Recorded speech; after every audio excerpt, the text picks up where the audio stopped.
tuzatunga imibaturere. Haleluya, haleluya. Abantu bari inyuma mwabonye ibyakorwa. Haleluya. Mwabibonye? Ab'inyuma nimuzamu ikiganza n'abantu. Yesu ashimwe. Haleluya. Ko bazengurukaga hano bari barimo gutura imiba. Mwabirebye se? Yesu nashimwe cyane. Byavuye mu magambo bijya mu bikorwa. Dushobora kuba akantu gato cyane imbere y'Imana, ariko Imana iba yavuze. Haleluya. Yesu ashimwe. Hano igihe Imana tubona turirimba ikabona ni umuziki uraho gusa, ariko buri ibibonye kumbi baba barimo kubizirika. Iryo jambo warumva icyo rishatse kuvuga, nubwo byagaragara bitatu n'icyo ubaha Imana se ku buryo bimara ubukene, uretse gusa kwiyereka ko wabizirika. Yesu nashimwe. Ariko ni ukuri Imana yo mu ijuru ibaha umugisha. Reka twegere Imana amashyi.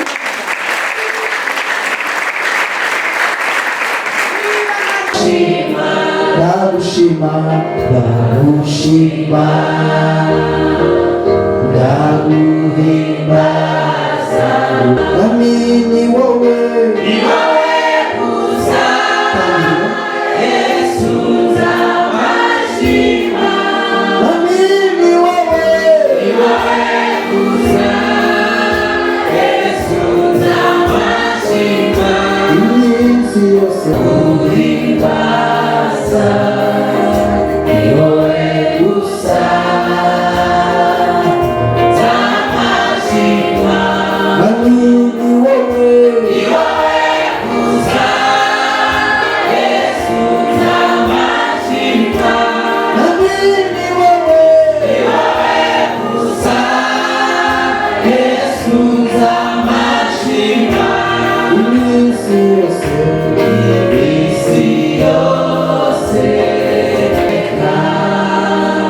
Itangiriro 27.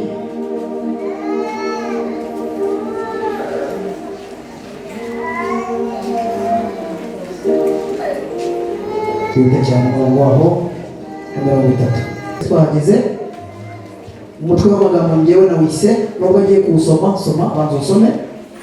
Esau asabana amarira umugisha. Esau asaba umugisha ariko awusaba n'iki?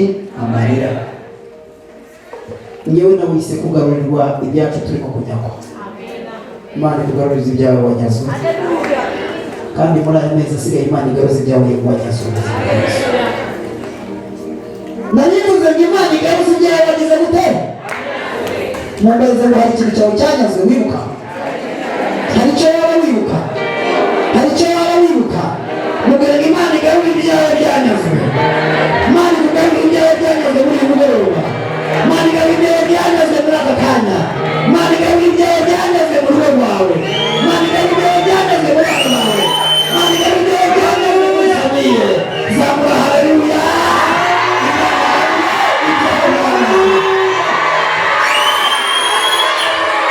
Imana igarura ibyawe byanyazwe. Uneza amatwi hano kandi urakora igisubizo cyawe. Imana yambwiye ngo nimbabwire ngo mugarurizwe ibyanyu byagize bitari byanyazwe. Hari ikintu cyawe cyanyazwe ariko uyu munsi Imana ikigarure mu biganza byawe. Soma nyine 30.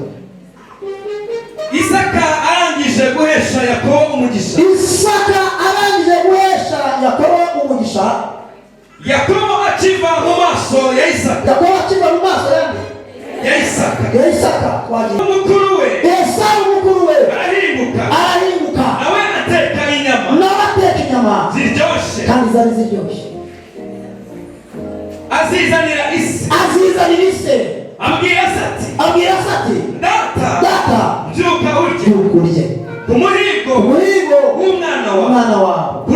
Kugira ngo umeshe umugisha. Isaka aramubaza ati urinde. Aramusubiza ati umwana wawe w'imfura kandi w'imfura Esau. Ahinda umushyitsi. Isaka ahinda umushyitsi mwinshi cyane. Ndetse mwinshi cyane. Ati ninde wahize umuhigo akawunzanira nkaba nariye kuri byose yazanye. Arariye kuri byose utarazi ukaba utari wazi. nkamuhesha umugisha. Nari nakubwiye ngo Imana igaruze ibyawe byageze gute? Kandi koko azanawuhabwa. Ndabwira umuntu ujyayo ngo hari abantu bamaze kubona umugisha ariko barawukunyaze kandi barawubonye kandi barawutwaye. Mwari muzi ko umugisha w'umunyagano ugira umumaro ku muntu muramenye? Mumbwire ngo nta bantu bakunyaze umugisha ukabibona uyu munsi bakaba bameze neza aribo bawuvanyeho. Mumbwire ngo Imana igaruza ibyawe byagezwe. Mumbwire ngo Imana igaruza ibyawe byagezwe. Bashaka umuntu ufite apeka pana kumukora imbagara wajya mutabicara ibyubero ariko mumbwire ngo Imana igaruza ibyawe byagezwe. Mumbwire ngo Imana igaruza ibyawe byagezwe. Mumbwire ngo Imana igaruza ibyawe byagezwe.